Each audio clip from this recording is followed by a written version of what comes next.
जय हिंद दोस्तों, आप सभी का बहुत स्वागत करता हूं अपने YouTube चैनल पर। दोस्तों, आज के इस वीडियो में हम बात करने वाले हैं 10 महत्वपूर्ण करंट अफेयर्स की, जो आने वाले सभी एग्जाम में आपके लिए बहुत ज्यादा इंपॉर्टेंट होने वाले हैं और निश्चित ही आपको यहाँ से प्रश्न देखने के लिए मिलेंगे। चलिए वीडियो शुरू करते हैं और देखते हैं 10 प्रमुख करंट अफेयर। ठीक है, चलिए करंट अफेयर देख रहे हैं हम लोग। जो पहला ही घटना हम लोगों ने लिया है, जो हाल ही में खेल संबंधित बहुत ही महत्वपूर्ण है, ICC T20 वर्ल्ड कप। ठीक है, पहला बात तो इस पे क्रम याद रखना दोस्तों, ये 8वें क्रम का वर्ल्ड कप का आयोजन अभी हाल ही में हुआ है और बहुत लोग निराश भी थे। इंडिया सेमीफाइनल में ही यहाँ से बाहर हार करके बाहर हो गई थी। ठीक है, तो विजेता इसका मिल चुका है। विजेता इस बार हुआ है इंग्लैंड। ठीक है, याद रखेंगे, आपको पूछा जाएगा कि विजेता कौन है, तो विजेता है इंग्लिश टीम इंग्लैंड और उप विजेता है पाकिस्तान। कौन है? पाकिस्तान। इसको याद रखेंगे। पाकिस्तान और इंग्लैंड आपस में फाइनल मैच खेल रहे थे, जिसमें पाकिस्तान हार गया था और इंग्लैंड जीत गया, तो ये विजेता हो गया। ठीक है, दूसरा मैं बात करता हूँ कुल टीम कितनी है, तो यहाँ पे 2 ग्रुप हुए थे और 2 ग्रुप में कुल मिलाकर 6 टीम थी, तो 12 टीमों ने कुल भाग लिया था इसमें, जो पहुंचे थे। ठीक है, सुपर 12 कहते हैं इसे। इसका आयोजन कौन से देश में हो रहा था, तो इसका आयोजन दोस्तों हो रहा था ऑस्ट्रेलिया में। कहां पे हो रहा था? ऑस्ट्रेलिया में। तो इतनी 4 प्रमुख बातें हैं, आपको याद रखना है। बाकी जिनका क्रिकेट में इंटरेस्ट होगा वो लोगों को पता होगा, जैसे इंग्लैंड के कप्तान का नाम कहीं पूछ लिया कि कैप्टन कौन थे, तो इनका नाम था जॉस बटलर। ठीक है, क्या नाम था? Jos Buttler. Jos Buttler. ठीक है, पाकिस्तान की टीम कप्तान क्या नाम था? बाबर आजम। क्या नाम था इनका? अभी भी बाबर आजम टीम कैप्टन है। और एक नाम चाहे तो आप लोग याद रख सकते हैं, जो प्लेयर ऑफ द टूर्नामेंट है, ठीक है, उनका नाम है सैम करन। क्या नाम है? सैम करन, जिन्हें प्लेयर ऑफ द टूर्नामेंट खिताब मिला है और जब फाइनल मैच हो रहा था तो ये मैन ऑफ द मैच भी थे। ठीक है, तो आईसीसी का ये इवेंट था, बहुत ही महत्वपूर्ण है। सबसे इंपॉर्टेंट है, इसका आयोजन कहां हुआ था? ऑस्ट्रेलिया में हुआ था। विजेता इंग्लैंड है। दूसरे प्रमुख करंट अफेयर की तरफ चलते हैं दोस्तों। यहाँ पे देख पाएंगे 22वें विधि आयोग के अध्यक्ष अभी हाल ही में अपॉइंटमेंट हुआ है उनका नाम है ऋतुराज अवस्थी। क्या नाम है? ऋतुराज अवस्थी। अब दोस्तों, जो विधि आयोग है इसी को हम लोग कहते हैं लॉ कमीशन। इंग्लिश में क्या कहते हैं? Law commission. ठीक है, ये जो 22वां विधि आयोग है, इसकी स्थापना तो 2020 में ही कर दी गई थी, लेकिन अभी अध्यक्ष की नियुक्ति दी गई ऋतुराज अवस्थी जी की। 4 अन्य सदस्य भी होते हैं, उनको भी नियुक्ति दी गई है। आप लोग एक चीज याद रखेंगे, 1834 में, आप लोगों ने पढ़ा भी होगा, 1834 में पहला जो विधि आयोग था या लॉ कमीशन था, विधि आयोग, भारत का पहला विधि आयोग बनाया गया था। ठीक है, और ये किसकी अध्यक्षता में बनाया गया था? Lord Macaulay. आपने पढ़ा भी होगा इसको। लॉर्ड मैकाले की अध्यक्षता में भारत का पहला विधि आयोग बनाया गया था। अभी जो विधि आयोग है, इसका काम क्या है?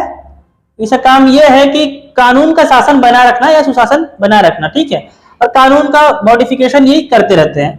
विधि आयोग से एक बात आप लोग याद रखेंगे, ये गैर वैधानिक निकाय है। गैर वैधानिक कार्यकारी। ठीक है, गैर वैधानिक कार्यकारी निकाय है। गैर वैधानिक का मतलब ये होता है कि संविधान ने कहीं भी इसके बारे में अनुच्छेद में नहीं दिया हुआ, ना ही संसद के द्वारा कोई प्रस्ताव लेकर के आकर के इसको बनाया गया है। ये कार्यकारी निकाय है, गैर वैधानिक। संविधान में कभी भी इसका कहीं भी उल्लेख नहीं हुआ है। इसके अलावा और बहुत सारे जो निकाय होते हैं वो गैर संवैधानिक रहते हैं। ठीक है, आगे तीसरा प्रमुख करंट अफेयर की बात करता हूं दोस्तों, वीरांगना सेवा केंद्र।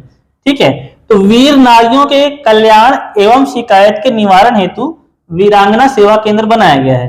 तो इसको समझने के पहले वीर नारी किसे कहा जाएगा ये समझ लीजिए। तो जिस पत्नी के पति सेवा करते हुए भारतीय सेना में या अर्धसैनिक बलों में शहीद हो चुके हैं, उन पत्नियों को वीर नारी कहा जाएगा। और जो सेवा केंद्र भारतीय सेना द्वारा शुरू किया गया है, भारतीय सेना के द्वारा। ठीक है, कहां पे शुरू किया गया है? दिल्ली में। तो इस चीज को आप लोग याद रखेंगे कि वीरांगना सेवा केंद्र किसके द्वारा शुरू किया गया है? भारतीय सेना के द्वारा शुरू किया गया है, दिल्ली में शुरू किया गया है। ठीक है, चौथा प्रमुख दोस्तों करंट अफेयर देखते हैं, महिला वर्ल्ड बॉक्सिंग चैंपियनशिप 2023 का आयोजन कहां होगा? तो इसकी जो मेजबानी है वो भारत को मिली है। किसको मिली है? भारत को मिली है। महिला वर्ल्ड बॉक्सिंग चैंपियनशिप है 2023 में जो होने वाली है, उसका आयोजन भारत में किया जाएगा। ये आपको याद रखना है, बहुत ही इंपॉर्टेंट है। अगले 5वें नंबर की करंट अफेयर की बात करता हूं दोस्तों, दक्षिण भारत की पहली वंदे भारत एक्सप्रेस ट्रेन। ठीक है, दक्षिण भारत की पहली है, लेकिन भारत की बात कहूं तो 5वीं वंदे भारत जो एक्सप्रेस ट्रेन थी उसको नरेंद्र मोदी जी के द्वारा, नरेंद्र मोदी जी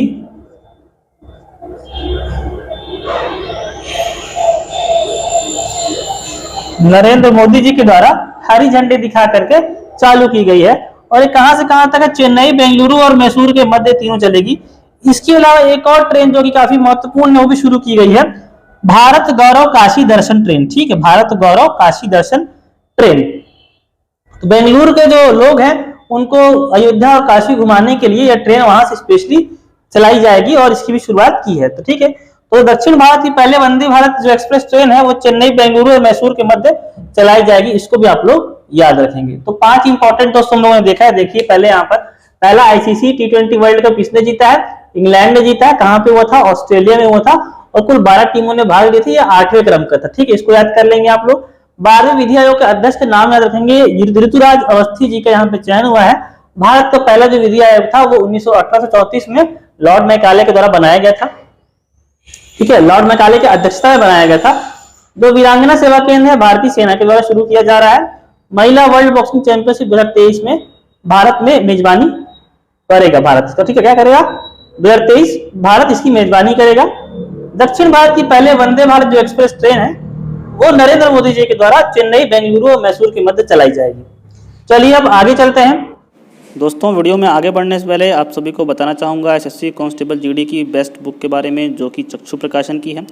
और अभी हाल ही में एसएससी के लिए ये सबसे बेस्ट बुक है, क्योंकि इसको नए लेटेस्ट पैटर्न के साथ डिज़ाइन किया गया है, जिसमें आप सभी को मिलेंगे 2800 से अधिक बहुविकल्पीय प्रश्न, 3 सॉल्व पेपर और इसके अलावा बहुत कुछ। क्योंकि इसमें जो बुक है वो बिल्कुल ही नया पैटर्न के आधार पर यहाँ पे आप लोग देख पाएंगे, सिलेबस के आधार पर इसको डिज़ाइन किया गया है। और इसको परचेस करके आप अपनी तैयारी को और भी अधिक मजबूत कर सकते हैं। सिलेबस में सभी चीज़ों कवर किया गया है, जिसमें आप लोग देख पाएंगे करंट अफेयर है यहाँ पर, और मैथ्स है, सामान्य विज्ञान है, सामान्य जानकारी है, इंग्लिश है, हिंदी है। इसके अलावा दोस्तों बुक के अलावा आप प्रैक्टिस सेट भी ले सकते हैं, जो कि कांस्टेबल जीडी के लिए है। यहाँ पे आप लोग देख पाएंगे ये जो कांस्टेबल जीडी का अगर प्रैक्टिस सेट लेते हैं तो आपको 3300 से अधिक यहाँ पे प्रश्न देखने के लिए मिल जाएंगे। और अगर आपके अंदर देश सेवा का जुनून है तो चक्षु प्रकाशन आपके साथ है। और अभी इस बुक को ऑर्डर करने के लिए डिस्क्रिप्शन बॉक्स में दिए गए लिंक पर ऑर्डर कर सकते हैं। आगे देखते हैं दोस्तों, जो 6वां नंबर का है mother tongue survey of India. ठीक है, mother tongue survey of India. तो मोटा भाई मतलब कि अमित शाह जी के द्वारा, जो सहकारिता मंत्री भी है, गृह मंत्री है, उनके द्वारा mother tongue survey of India गृह मंत्रालय के द्वारा यह काम करवाया गया है। और इसमें याद रखिए 576 भाषाओं की फील्ड वीडियोग्राफी कराई गई थी। ठीक है, फील्ड वीडियोग्राफी, तो 576 भाषाएं है भी आप कह सकते हैं।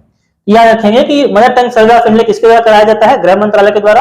और कितनी भाषाओं की फील्ड वीडियोग्राफी की गई थी? 576 भाषाओं की। अगला ये सबसे इंपॉर्टेंट है, महत्वपूर्ण है।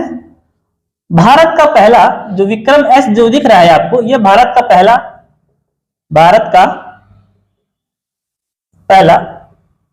प्राइवेट रॉकेट है। प्राइवेट रॉकेट, ठीक है, भारत का पहला प्राइवेट रॉकेट है, जिसका निर्माण स्काई रूट नामक एक स्टार्टअप कंपनी ने किया है, जो अंतरिक्ष के क्षेत्र में कार्यरत है। और इसका जो एक मिशन है, जो भारत का पहला प्राइवेट रॉकेट बनाया है, इस मिशन का नाम दिया गया प्रारंभ। क्या नाम दिया गया है? प्रारंभ। अभी ये आने वाले समय में 18 नवंबर के आसपास इसको लॉन्च किया जाएगा, वही इसरो के द्वारा लॉन्च किया जाएगा। याद रखिएगा, भारत के पहले प्राइवेट रॉकेट का नाम क्या है? विक्रम एस। किसने बनाया है? स्काई रूट नामक कंपनी है, जो कि स्टार्टअप अभी हैदराबाद की है, उसने इसको बनाया है। अभी ये हाल ही अपना DY चंद्रचूड़ का नाम बहुत ही फेमस हुआ है। ये भारत के 50वें, ठीक है, किस क्रम के? 50वें क्रम के CJI बने हैं, चीफ जस्टिस ऑफ इंडिया। 50वें क्रम के चीफ जस्टिस ऑफ इंडिया बने हैं। इन्होंने UU ललित, उदय उमेश ललित का स्थान लिया है। अब आप जैसे कि चंद्रचूड़ जी को पढ़ेंगे तो शपथ कौन दिलवाते हैं? इनको शपथ दिलवाते हैं राष्ट्रपति जी के द्वारा। ठीक है, तो CJI का शपथ कौन दिलवाते हैं? राष्ट्रपति दिलवाते हैं। राष्ट्रपति का नाम क्या है? द्रौपदी मुर्मू जी। ठीक है, द्रौपदी मुर्मू जी ने उनको शपथ दिलवाई थी। अब जब आप करंट अफेयर पढ़ेंगे तो उसको संविधान के परिप्रेक्ष्य में या उसकी बैकग्राउंड थोड़ा सा पढ़ते हुए चलेंगे तो ज्यादा अच्छा रहेगा। तो ये जो शपथ दिलवाने का जो कार्यक्रम है वो अनुच्छेद 124 के तहत सुप्रीम कोर्ट के जो मुख्य न्यायाधीश है वो शपथ लेते हैं। अब ये 10 नवंबर 2024 तक, ठीक है, 10 नवंबर 2024 तक। आगे बात करता हूं दोस्तों COP27, ठीक है, COP27 ये यूएन का एक सम्मेलन होता है, पर्यावरण से संबंधित होता है, उसका full form generally convention of parties, ठीक है। तो 27 क्रम है इसका, 27वें क्रम का भी कॉप हुआ है। ये कहां पर आयोजित हुआ है, यही इंपॉर्टेंट है, ये मिस्र में आयोजित हुआ है। कहां पर? मिस्र में, ठीक है। और अब लास्ट जो हमारा करंट अफेयर 10वें नंबर का आप लोग देख पाएंगे, ठीक है। ईडब्ल्यूएस को सुप्रीम कोर्ट ने 10% जो आरक्षण था उसको मान्यता दे दी है, उसको परमानेंट कर दिया है, इसको संविधान ने खिलाफ नहीं बताया है। तो ये आप याद रखेंगे 103वां संविधान संशोधन था ये, और 5 जजों की बेंच बैठी थी जिसको 3-2 में ओके कर दिया गया है। और उदय उमेश ललित जो पुराने चीफ जस्टिस ऑफ इंडिया थे वो भी इसमें शामिल थे। ईडब्ल्यूएस जो कि केंद्र सरकार ने लाया था, और ईडब्ल्यूएस क्या होता है? इकोनॉमिक वीकर सेक्शन, ठीक है। जो आर्थिक रूप से कमजोर वर्ग है उनके लिए 10% जो आरक्षण है उसकी अलग से व्यवस्था की गई थी। तो 10 प्रमुख करंट अफेयर थे, एक बार आप लोग देख लेंगे इसको, ठीक है। आईसीसी का मैंने नहीं बता दी, इधर से देखते हैं। Mother tongue survey of India 576 भाषाओं में किया गया है। जो विक्रम है भारत का पहला प्राइवेट रॉकेट है, ठीक है। निर्माण कौन कर रहा है? उसका स्काई रूट कंपनी कर रही है।